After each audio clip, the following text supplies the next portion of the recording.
नमस्ते, आदाब, सत श्री अकाल। स्वागत है आपका वन स्टॉप चैनल अध्ययन मैथ एंड साइंस मेनिया में। एक ऐसा चैनल जहां आपको मिलते हैं मैथ्स और साइंस दोनों के लेक्चर।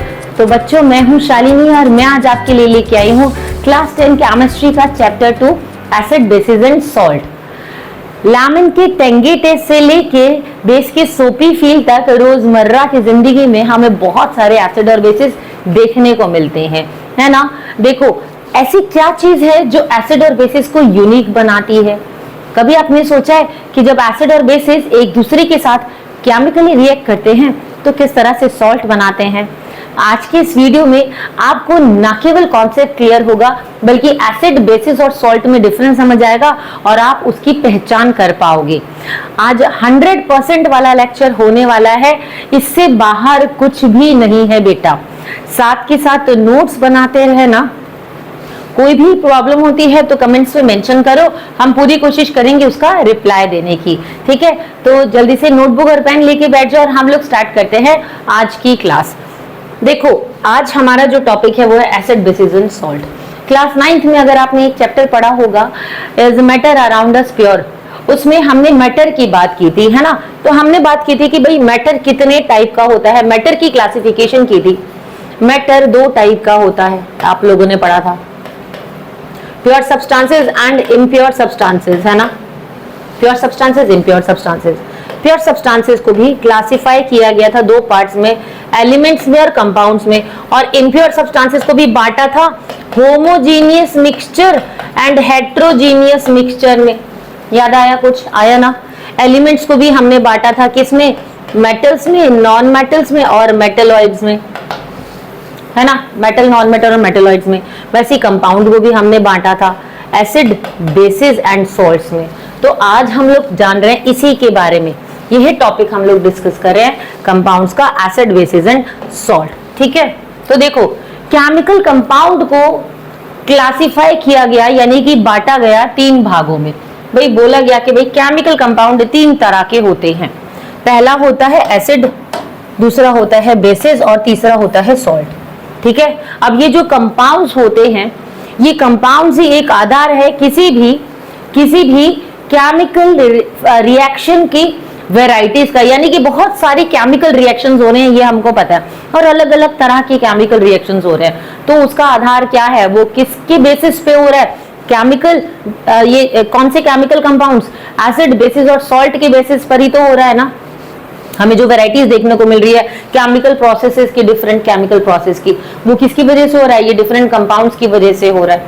ठीक है, जो वैरायटीज मिल रही है, तो हमें रोजमर्रा की जिंदगी में बहुत सारे एसिड, बेसिस और सॉल्ट देखने को मिल जाते हैं। ठीक है, चलो ठीक है, तो पहले हम एसिड के बारे में जान लेते हैं बेटा, एसिड क्या होता है। तो डेफिनेशन जानने से पहले मैं आपको बता दूं कि एसिड और बेसिस जब भी अपनी कैरेक्टरिस्टिक प्रॉपर्टी रिवील करेंगे, कब रिवील करेंगे अपनी कैरेक्टरिस्टिक प्रॉपर्टी? जब उनको पानी में घोला जाएगा। कोई भी कंपाउंड अपनी कैरेक्टरिस्टिक प्रॉपर्टीज को तब रिवील करेगा, तब जग जाहिर करेगा, जब हम उसको पानी में घोलेंगे। जैसे हमने कंपाउंड को पानी में घोला, तो जब उसने हाइड्रोजन आयंस को प्रोड्यूस किया, तब हमको पता चला कि भाई ये तो एसिड है। ठीक है, तो कोई भी ऐसा सब्सटेंस जो कि वाटर में डिसॉल्व होकर हाइड्रोजन आयन प्रोड्यूस करे, वो एसिड होता है। तो यही एसिड की डेफिनेशन है। एसिड वो सब्सटेंसेस होते हैं, acids are the substances that produce hydrogen ion when dissolved in water.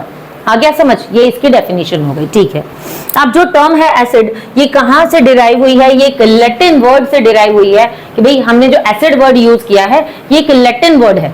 और इसका मतलब क्या है? इसका मतलब होता है सार, यानी कि खट्टा। एसिड का मतलब होता है सार, यानी कि खट्टा। तो जो भी चीज खट्टी होगी वो सब क्या है? वो सब एसिड है, एसिडिक नेचर की हैं। ठीक है, वो सब एसिड्स हैं। तो बहुत सारे हमारे पास फ्रूट्स आ जाते हैं, वेजिटेबल्स आ जाती हैं, जैसे लेमन ले लिया, ऑरेंज ले लिया, है ना, टोमेटोज ले लिया। इनका फ्लेवर खट्टा होता है। क्यों खट्टा होता है? Because of the presence of acid. उनके अंदर एसिड प्रेजेंस है, इसीलिए उनका जो फ्लेवर होता है वो खट्टा होता है। ठीक है, और कहाँ एसिड पाया जाता है? लाइफ प्रोसेसेस चैप्टर में बताया था ना, हमारे डाइजेस्टिव सिस्टम के अंदर HCl एसिड पाया जाता है। याद आया? ठीक है, ह्यूमंस के अंदर, एनिमल्स के अंदर HCl एसिड पाया जाता है। तो हमने जाना कि भाई एसिड क्या होता है। जब हमने पानी में सब्सटेंस को डिसॉल्व किया और उसने हाइड्रोजन आयन प्रोड्यूस किए तो हमें पता चला वो एसिड है। ठीक है, सार टेस्ट का होता है। प्रॉपर्टीज देख लेते हैं एसिड्स की। सबसे पहली प्रॉपर्टी होती है बेटा उसके टेस्ट के बारे में बात की जाती है। तो इसका जो टेस्ट होता है वो सार होता है, जैसा कि अभी हमने बोला खट्टा होता है। तो जैसे लेमन हो गया, लेमन के अंदर कौन सा एसिड पाया जाता है? सिट्रिक एसिड पाया जाता है। विनेगर के अंदर कौन सा एसिड पाया जाता है? एसिटिक एसिड पाया जाता है। ठीक है, विनेगर जैसे एप्पल सीडर विनेगर आजकल घरों में बहुत यूज किया जाता है। अगर आपने टेस्ट किया होगा तो आपने देखा होगा कि वो खट्टा होता है ना।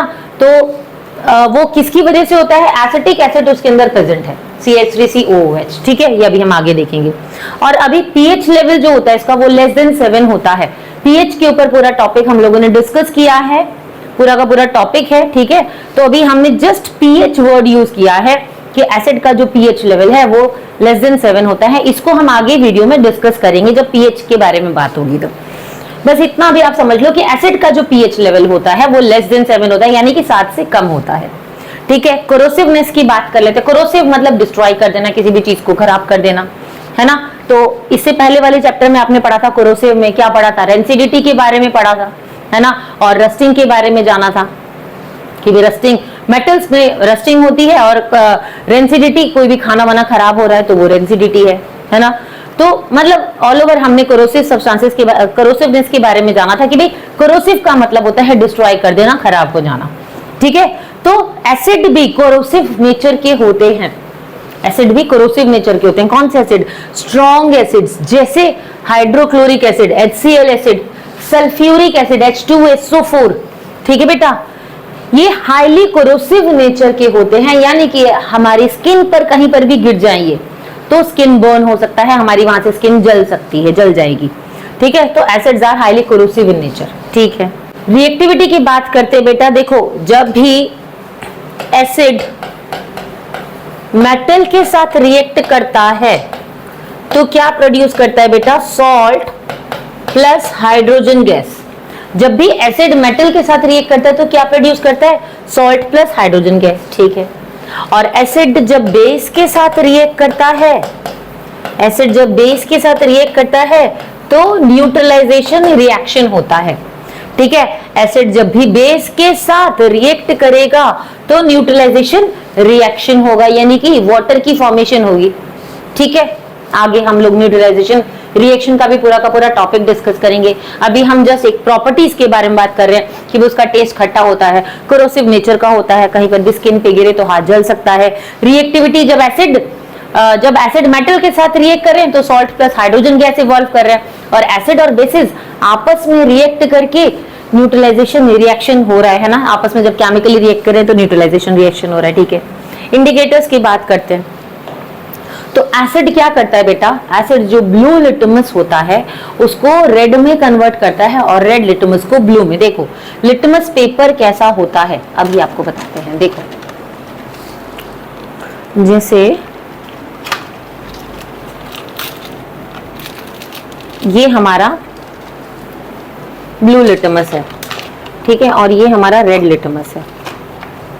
देखो इस तरह से हमारे पास ये ब्लू लिटमस पेपर है, ठीक है, आपको दिख रहा होगा इस तरह से, और ये रेड लिटमस पेपर है, अगर आपको नजर आ रहा होगा, है ना। ब्लू लिटमस पेपर और रेड लिटमस पेपर दिख रहा होगा। तो एसिड के अंदर जो ब्लू लिटमस पेपर होता है बेटा, जब इसको हम डिप करते हैं एसिडिक सॉल्यूशन में तो क्या होगा, ये ब्लू जो है ये रेड में कन्वर्ट हो जाएगा। जितना भी डिप करेंगे उतना पार्ट जो है वो रेड कलर में कन्वर्ट हो जाएगा। तो एसिड जो होता है वो ब्लू लिटमस को रेड में कन्वर्ट करता है, और जो रेड लिटमस होता है बेटा वो रेड ही कलर का रहता है एसिड के अंदर, ठीक है। तो ब्लू लिटमस अगर आपको दिख रहा होगा यहाँ पर रेड में कन्वर्ट हुआ, और रेड लिटमस रेड में ही रहता है, ठीक है, उसका कलर चेंज नहीं होता। तो हमने बात की प्रॉपर्टीज ऑफ एसिड्स के बारे में। ऑलराइट, एग्जांपल्स देख लेते हैं थोड़ा सा एसिड्स के, ठीक है। तो देखो सबसे पहले हमने बात की हाइड्रोक्लोरिक एसिड की, काफी यूज होता है ये हमारा हाइड्रोक्लोरिक एसिड HCl, है ना। तो HCl कहाँ पाया जाता है, हमारा स्टमक में पाया जाता है, ठीक है। उसके बाद हमने सल्फ्यूरिक एसिड की बात की H2SO4। ये सारे के सारे जो केमिकल नेम्स हैं ये लिखते रहना, ठीक है, केमिकल फॉर्मूला जो है ये लिखते रहना, ताकि आपको ये पता चले कि देखो ये बार बार रिपीट हो रहे हैं, और याद करने के लिए भी कहीं ना कहीं आपको हेल्पफुल होगा। ठीक है, तो सल्फ्यूरिक एसिड क्या होता है बेटा? H2SO4, और ये कहाँ पाया जाता है? कार बैटरीज के अंदर। कार की जो बैटरीज होती हैं उनमें सल्फ्यूरिक एसिड पाया जाता है। ठीक है, चलो एसिटिक एसिड की हम बात कर लेते हैं। एसिटिक एसिड अभी बताया था CH3COOH, कहाँ पाया जाता है? विनेगर के अंदर। ठीक है, एप्पल साइडर विनेगर देख लो, ठीक है, इसके अंदर एसिटिक एसिड पाया जा रहा है। ऑर्गेनिक एसिड की बात करेंगे कि भाई जो हमें नेचर से मिल रहे हैं, ठीक है, तो बहुत सारे प्लांट्स हो गए, उनसे हमें जो है ऑर्गेनिक एसिड्स मिल रहे हैं। किस फॉर्म में? उसके फ्रूट्स की फॉर्म में, उसकी वेजिटेबल्स की फॉर्म में, है ना। और एनिमल्स से हमको मिलता है, जैसे कि अगर हम बात करें मिल्क की, तो मिल्क के अंदर, मिल्क का जो है वो माइल्ड एसिडिक नेचर का होता है। दूध जो होता है बेटा वो माइल्ड एसिडिक नेचर का होता है। जब हम दही जमाते हैं तो आपने देखा होगा कि वो थोड़ा खट्टा खट्टा जमता है ना, क्योंकि उसमें लैक्टिक एसिड प्रेजेंट होता है। ऑलराइट, तो हमें प्लांट्स और एनिमल से कुछ ऐसे कंपोनेंट्स मिल रहे हैं जो कि एसिडिक नेचर के हैं। प्लांट्स से हमें फ्रूट्स मिल रहे हैं खट्टे वाले, है ना, और एनिमल से हमें क्या क्या मिल रहा है भाई? मिल्क का एग्जांपल हमने लिया। एंट की स्ट्रिंग के अंदर जो मैलिक एसिड पाया, एंट की स्ट्रिंग के अंदर मिथेनोइक एसिड पाया जाता है, ये भी हम बात करेंगे। ठीक है, तो मेन हमने अभी बात की प्लांट्स के अंदर और एनिमल्स के अंदर पाए जाने वाले कंपोनेंट्स जो होते हैं कुछ एसिटिक फॉर्म में होते हैं। प्लांट का एग्जांपल आप दोगे, कोई भी खट्टे फ्रूट्स या वेजिटेबल की बात कर देना, ऑरेंज ले लेना, लेमन ले लेना, टोमेटो ले लेना, कोई भी ले लेना। ठीक है, और अगर एनिमल के कंपोनेंट्स की आप बात करोगे तो आप मिल्क ले लेना। ठीक है, मिल्क के अंदर लैक्टिक एसिड पाया जाता है।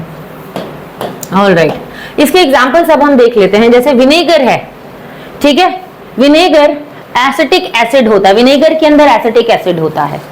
ठीक है, जो सार मिल्क होता है या खट्टा दही होता है, कर्ड की बात कर रहे हैं ना, उसके अंदर लैक्टिक एसिड पाया जाता है। ऑरेंजेस हो गए, लेमन हो गए, सिट्रिक एसिड उसमें मिलता है हमको। ठीक है, टर्मरिन हो गया यानी कि हल्दी, हल्दी के अंदर टार्टरिक एसिड पाया जाता है। ठीक है, एंट स्ट्रिंग हो गया, यानी कि चींटी काटती है तो बहुत तेज लगता है ना, बहुत तेज खुजली होती है, कहीं ना कहीं वहां से थोड़ा सा फूल जाता है ना, तो वो उस टाइम पे कोई एक एसिड हमारी बॉडी के अंदर इंजेक्ट करती है, उसको हम क्या बोलते हैं? फॉर्मिक एसिड, या उसको मिथेनोइक एसिड भी बोला जाता है। उसको और क्या बोलते हैं बेटा? फॉर्मिक एसिड बोल लो या मिथेनोइक एसिड। ठीक है, चाहे फॉर्मिक एसिड बोलो चाहे मिथेनोइक एसिड बोलो, एक ही बात है। एंट स्ट्रिंग के अंदर कौन सा एसिड पाया जाता है? फॉर्मिक एसिड और मिथेनोइक एसिड। एप्पल्स के अंदर मैलिक एसिड पाया जाता है। ठीक है, एप्पल्स के अंदर मैलिक एसिड पाया जाता है, और टोमेटोस के अंदर ऑक्सैलिक एसिड पाया जाता है। ये कहीं ना कहीं आपको याद करना होगा, तो इनको आप लिख लो और कोशिश करो साथ के साथ बोलते जाओ ताकि आपको याद हो जाए।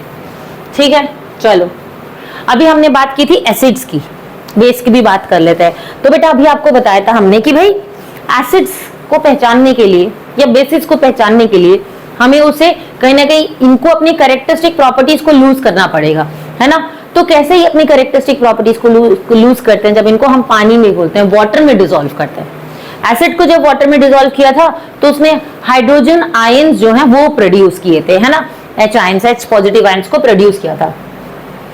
बेसिस कौन से सब्सटेंस होते हैं कि भाई जब इनको हम वाटर में डिसॉल्व करते हैं, जब हम इनको वाटर में डिसॉल्व करते हैं तो कौन से आयन ये प्रोड्यूस कर रहे हैं? Hydroxide ion. कौन से आयन? हाइड्रोक्साइड आयन या हाइड्रोक्सिल आयन। एक ही बात है, कल हमारे एक स्टूडेंट ने पूछा था मैम हाइड्रोक्साइड आयन और हाइड्रोक्सिल आयन में डिफरेंस क्या है? तो OH नेगेटिव आयंस होते हैं, और चाहे हाइड्रोक्साइड आयन बोल लो चाहे हाइड्रोक्सिल आयन बोल लो, एक ही बात है। ठीक है, तो जब हमने कुछ सब्सटेंसेस को पानी में डिसॉल्व किया तो हमने देखा कि उसने हाइड्रोक्सिल आयंस को प्रोड्यूस किया, तो हमको पता चला भाई ये तो बेस है, ये डेफिनेशन होगी बेस की। तो केमिकली जो होते हैं, केमिकली जो बेसिस होते हैं बेटा, जो एसिड होता है ना उसका बिल्कुल पोलर अपोजिट होता है, उसका बिल्कुल उल्टा होता है। ठीक है, ये टिपिकली हार्श होते हैं, बिटर टेस्ट होते हैं, सोपी और स्लिपरी फील होता है। क्या कभी हम एसिड को हाथ पे लेके चेक कर सकते हैं? नहीं भाई, जहां पर हम लेंगे वहां जल जाएगा, है ना। लेकिन बेस को तो हाथ पे लेके चेक कर सकते हैं। तो जब हाथ पे लेके चेक करोगे ना आप, तो आप देखोगे कि भाई जो उसका टच होगा ना वो कैसा होगा? सोपी होगा, स्लिपरी होगा, साबुन की तरह। साबुन के अंदर, सोप्स के अंदर क्या होता है? बेस ही तो होता है, तभी स्लिपरी टच होता है। आया समझ? ठीक है, प्रॉपर्टीज देख लेते हैं बेसिस की, क्या क्या प्रॉपर्टीज है। जैसे हमने देखा था एसिड का टेस्ट कैसा था, सार था, खट्टा था। जो बेसिस होते हैं इसका टेस्ट कैसा होता है बेटा, बिटर, यानी कि कड़वा। ठीक है, ऑलराइट। कैसे ये फील होते हैं, स्लिपरी एंड सोपी फील होता है हमें जब हम इसको टच करते हैं। इसका पीएच, एसिड का पीएच जो होता है वो स्मॉलर देन 7 होता है और बेस का पीएच जो होता है वो ग्रेटर देन 7 होता है।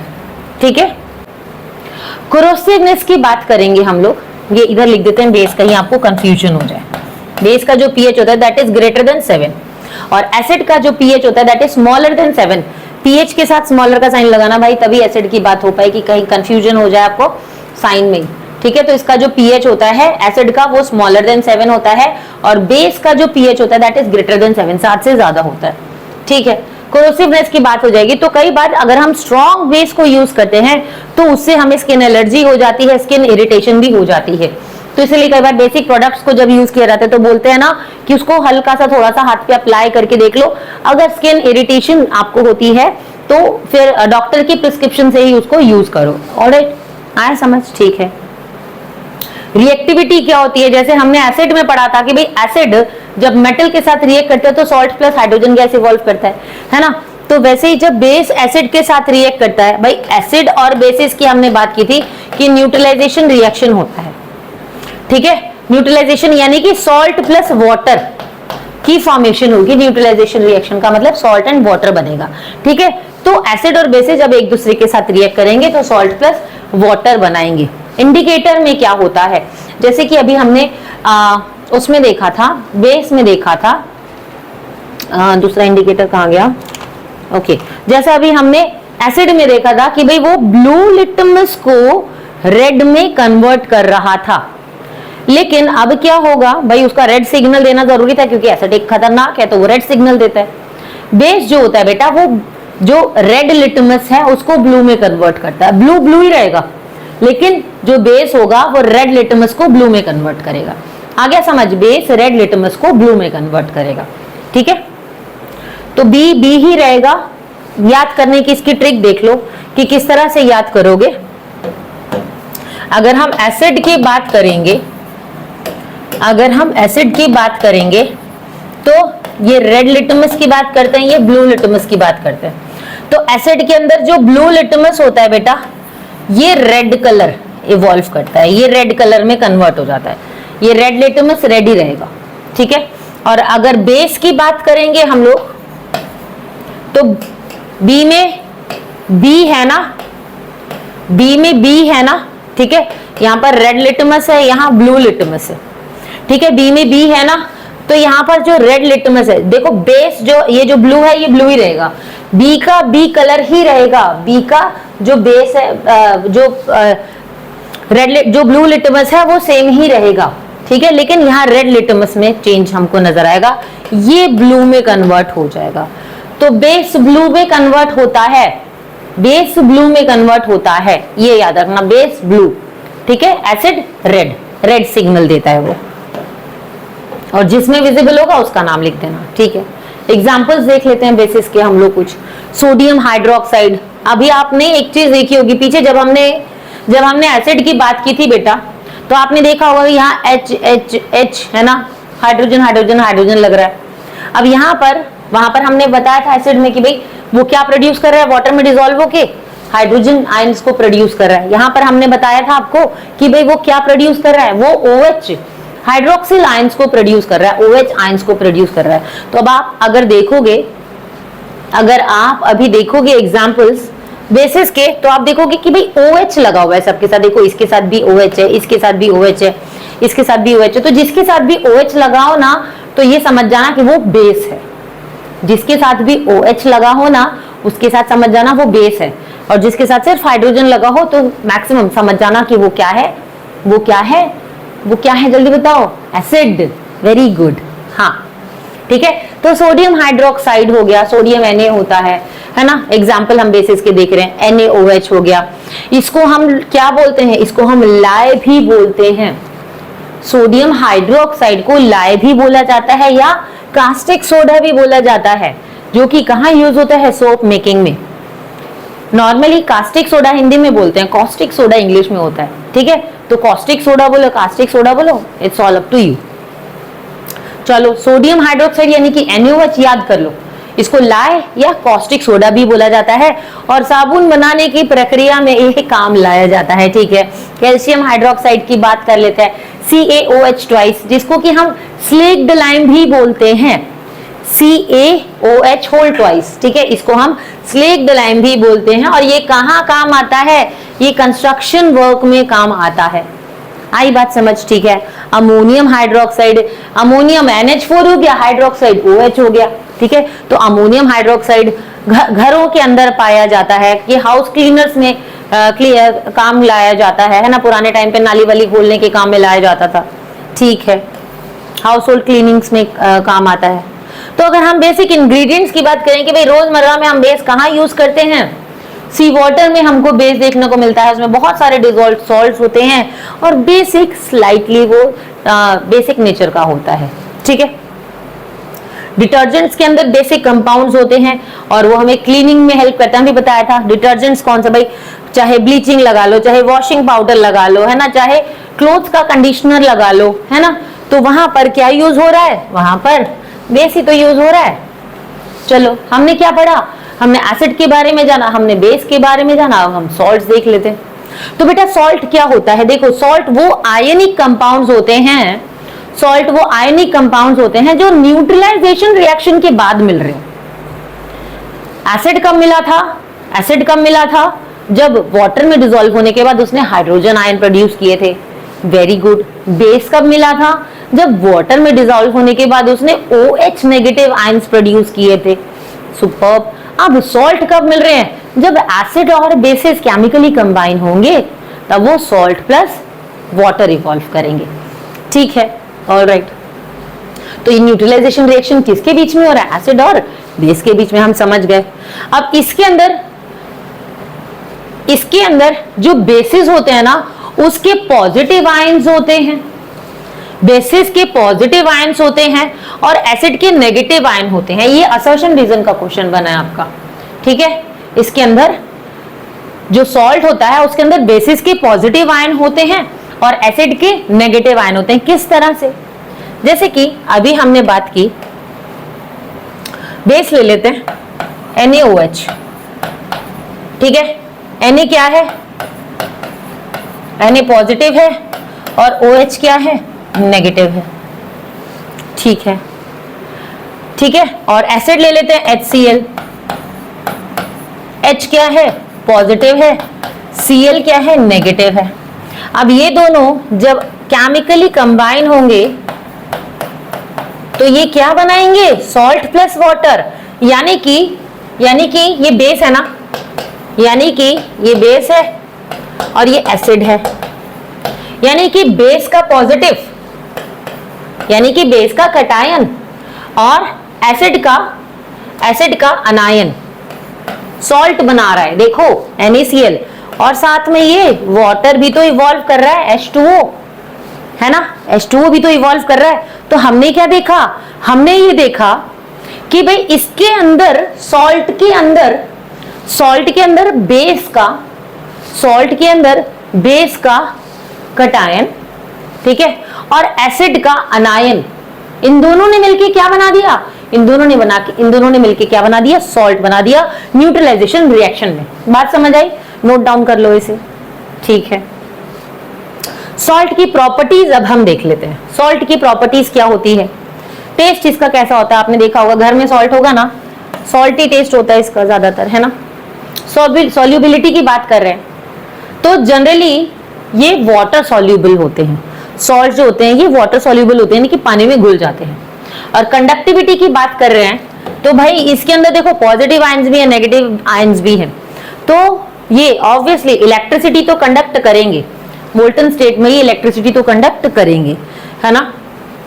तो जब हमने इनको वाटर में डिसॉल्व किया या जब ये मोल्टन स्टेट में हमको मिल रहे हैं तो ये इलेक्ट्रिसिटी भी कंडक्ट कर रहे हैं। सुपर। फॉर्मेशन कैसे हो रही है इसकी, कि यहाँ पर एसिड और बेसिस में न्यूट्रलाइजेशन रिएक्शन हो रहा है, उसमें सॉल्ट और वाटर हमको मिल रहा है। ठीक है, समझ आ गया, आई होप आपको समझ आया होगा। एग्जाम्पल्स देख लेते हैं सॉल्ट के। सोडियम क्लोराइड NaCl, ठीक है, कॉमन टेबल सॉल्ट भी हमको मिलता है NaCl, है ना, घरों में जो नमक पाया जाता है ना उसके अंदर हमें NaCl मिलता है। कैल्शियम कार्बोनेट CaCO3 लाइमस्टोन और मार्बल में पाया जाता है। तो नेचर में सबसे पहले रॉ फॉर्म में हमको मिलता है ना, क्या मिलता है, कैल्शियम क्लोराइड CaCO3, और उसको जब हम हीट अप करते हैं तो वो किस में कन्वर्ट होता है, calcium oxide plus carbon dioxide. Last year boards में ये क्वेश्चन आया था कि किस तरह से क्वेश्चन पूछा गया था, कुछ इस तरह से पूछा गया था कि CaCO3 को जब हमने हीट किया तो हमको क्या मिला एज अ प्रोडक्ट, ये क्वेश्चन आया था MCQs में, ठीक है। तो एज अ प्रोडक्ट इसने हमको क्या दिया बेटा, CO2 तो दिया, साथ में कैल्शियम ऑक्साइड भी दिया, CaO भी दिया, ठीक है। तो इसका करेक्ट आंसर था CaO, यानी कि क्विक लाइम, यानी कि क्विक लाइम। ये लास्ट ईयर MCQs में क्वेश्चन पूछा गया था, ठीक है, ठीक है। और फिर जब उसमें हमने क्विक लाइम में जब हमने वाटर ऐड किया तो वो स्लेग लाइम बन गया, सिंपल सा क्वेश्चन था। फिर पोटेशियम नाइट्रेट भी हमारा सॉल्ट होता है, ठीक है, पोटेशियम नाइट्रेट भी हमारा सॉल्ट होता है। कहाँ यूज करते हैं, फर्टिलाइजर्स में यूज किया जाता है ना, और कहाँ यूज किया जाता है, गन पाउडर्स वगैरह में यूज किया जाता है, ठीक है। तो ये हमने बात की सॉल्ट्स की, है ना। अब हमने देख लिया कि भाई एसिड क्या होता है, बेसिस क्या होता है और सॉल्ट क्या होते हैं, ठीक है। लेकिन अब इनको पहचानना भी तो जरूरी है, क्योंकि हमने इनके रिएक्शंस के, हमने ये भी जाना कि भाई कितने हमारे लिए, अगर हम इनको केयरफुली हैंडल नहीं करेंगे तो भाई हमें कहीं ना कहीं हार्म हो सकता है ना। तो इनको पहचानना भी जरूरी है। तो इनको कैसे पहचानेंगे, इंडिकेटर्स होते हैं बेटा हमारे पास। तो इंडिकेटर्स कौन से सब्सटेंसेस होते हैं जो कि डिफरेंट पीएच लेवल पे, अलग अलग पीएच लेवल पे अपना कलर चेंज करेंगे। हर एक सब्सटेंस का अपना एक पीएच लेवल होता है ना। हर एक सब्सटेंस, देखो हर एक चीज नींबू की तरह खट्टी नहीं होती। क्या नींबू को हम ऐसे ही खा सकते हैं, नहीं खा सकते। कुछ लोग खा लेते हैं बट मैक्सिमम नहीं खा पाते हैं। वही ऑरेंज की बात कर लेते हैं, ऑरेंज को हम लोग मस्त खाते हैं, बड़े आराम से टेस्ट के साथ खाते हैं। तो भाई जो बहुत खट्टा है हमारा नींबू, लेकिन ऑरेंज जो है वो उतना खट्टा नहीं है। तो भाई ऑब्वियसली सबका टेस्ट अलग अलग है, तो सबका पीएच लेवल भी अलग अलग है ना, सबका पीएच लेवल भी अलग अलग है। तो इनके पीएच लेवल के अकॉर्डिंग एक इंडिकेटर की स्ट्रिप होती है, वो भी हम आपको दिखाते हैं। इंडिकेटर्स रखे थे ना, तो रेड वाला है, एक मिनट बेटा, ठीक है। देखो इस तरह से एक स्ट्रिप होती है,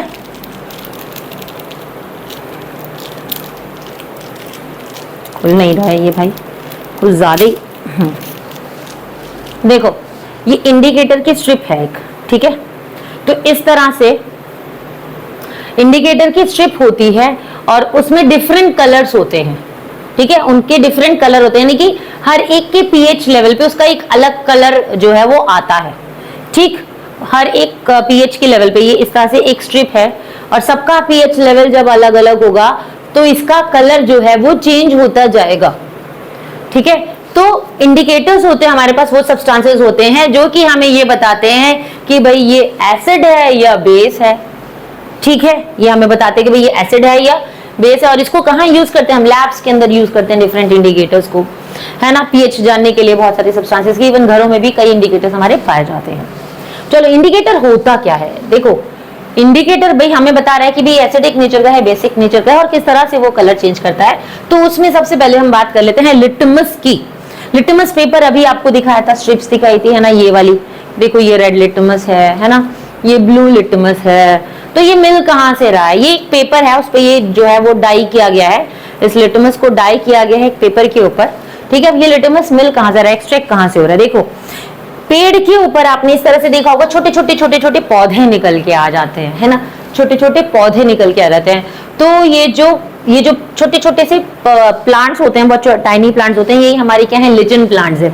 इन्हीं से एक्सट्रैक्ट किया जाता है लिटमस को, ठीक है। और फिर उससे पेपर को डाई किया जाता है, और डाई करने के बाद उसको हम as a litmus paper labs वगैरह में यूज करते हैं, ठीक। तो अब लिटमस का भी हमने बात की थी कि भाई ये एसिड में रेड में कन्वर्ट होता है, और बेस में ये ब्लू कलर में कन्वर्ट होता है, और न्यूट्रल में इसका कलर ओरिजिनल रहता है, यानी कि पर्पल कलर रहेगा, ठीक है।